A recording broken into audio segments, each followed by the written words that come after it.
Maxoutil.com, un max d'outils à prix mini, présente Sud Radio, le journal des sports. L'actualité sportive avec vous, Jules Boscherini, et le top 14 sur Sud Radio, forcément la radio du rugby. Et oui Laurence, il n'y avait pas que le RCT qui retrouvait Mayol hier, et cela faisait 5 ans qu'il n'avait plus crié le fameux pilou-pilou avant un match. Cédric Abelon a retrouvé sa maison pour le plus grand bonheur des supporters rouges et noirs. Des supporters qui ont d'ailleurs gardé le sourire durant toute la rencontre, puisque Toulon s'est imposé 36-24 face au Racing pour sa première à domicile en 2025. Et victorieux avec le bonus offensif, Toulon conforte donc sa place sur le podium. L'occasion pour l'entraîneur varois Pierre Mignoni de féliciter ses joueurs tout en se projetant déjà vers la Champions Cup. Sur ce mois de janvier, tu peux tout perdre et tu peux aussi tout gagner. Donc quand je dis tout perdre, c'est notamment sur la Coupe d'Europe et le championnat, parce que quand tu perds 2 matchs d'affilée, un championnat, tu redescends, tu sors des 6. C'est tellement serré. Donc ce soir, prendre un point de plus, comptablement, c'est super. Et là, on a des ambitions, parce qu'on a joué nos 2 premiers matchs très difficiles qu'on a gagnés. Voilà, donc gardons les pieds sur terre et continuons à nourrir nos progrès. Et parmi les autres rencontres de cette 14e journée de Top 14, on notera également la très grosse victoire de l'Union Bordeaux-Bègles sur la pelouse du Stade Français. Un score sans appel de 46-19 pour les coéquipiers de Maxime Lucu. Résultat, le Stade Français continue de plonger dans la crise suite à cette nouvelle défaite et est 13e du Top 14. Nouveau revers qui ne passe pas auprès de Laurent Labitte, l'entraîneur parisien qui ne mâche pas ses mots à l'égard de son équipe. Enchaînement d'erreurs, ce qu'on fait depuis le début de la saison, forcément contre des équipes de ce niveau-là, ça fait cher à la sortie. Je crois que c'est surtout un manque de précision, j'ai dit, un manque de rigueur aussi. Il nous a mis en difficulté et aujourd'hui on joue comme une petite équipe et l'arbitre aussi comme une petite équipe et on se comporte comme une petite équipe. Autre résultat hier, la victoire du Stade Rochelais à domicile face à un Stade Toulousain remanié qui avait envoyé les espoirs. Victoire de La Rochelle sur le score de 22-19. Et puis Jules, il y a encore un match aujourd'hui. Tout à fait Laurence, et l'unique rencontre du jour est entre le promu breton, le RC Vannes et Clermont. C'est à 21h05 sur la pelouse de l'Arabine. On parle foot à présent avec une polémique aussi en marge du trophée des champions entre le PSG et l'AS Monaco. Oui, c'est une histoire qui fait réagir sur les réseaux sociaux puisque le club de la capitale arborera des maillots floqués en arabe lors de cette rencontre disputée au Qatar. Est-ce vraiment une polémique ? Peut-être pas, car ce n'est pas la première fois que le PSG va jouer avec un maillot dans une autre langue.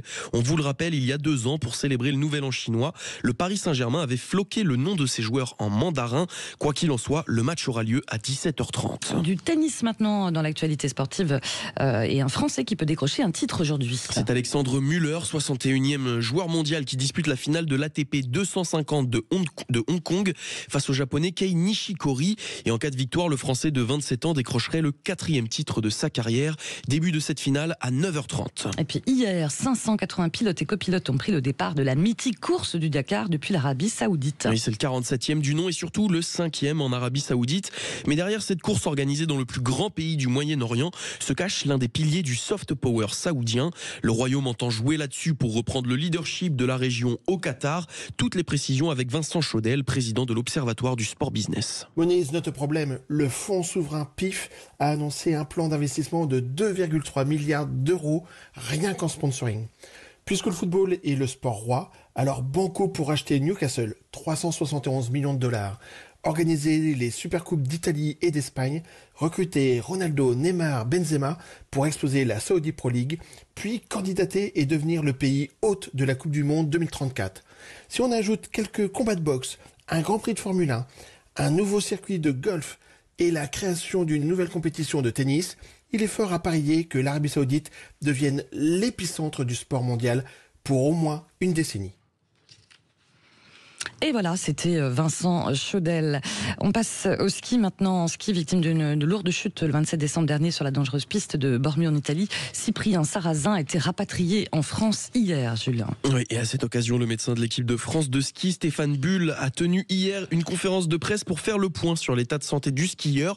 Comment va-t-il ? Toutes les explications avec vous, Théo Ampillac. Eh ben écoutez, il va bien, son état de santé est stable, aucune complication après son opération à la tête en Italie, mais mais une préoccupation demeure, ce sont ses yeux.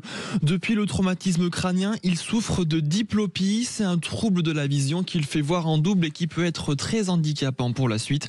Le médecin de l'équipe de France a résumé la situation très clairement. Cyprien Sarrazin va devoir peu à peu réapprendre les gestes du quotidien, à savoir s'asseoir, manger, se mettre debout, etc. On ne parle pas d'une simple opération du genou, mais de quelque chose de grave au cerveau, explique-t-il. Alors, question, va-t-il revenir à la compétition ? Stéphane Bull n'en sait absolument rien. À l'heure actuelle, il est très fatigué, il a vraiment beaucoup de mal à communiquer. Sa rééducation va encore se dérouler sur plusieurs mois.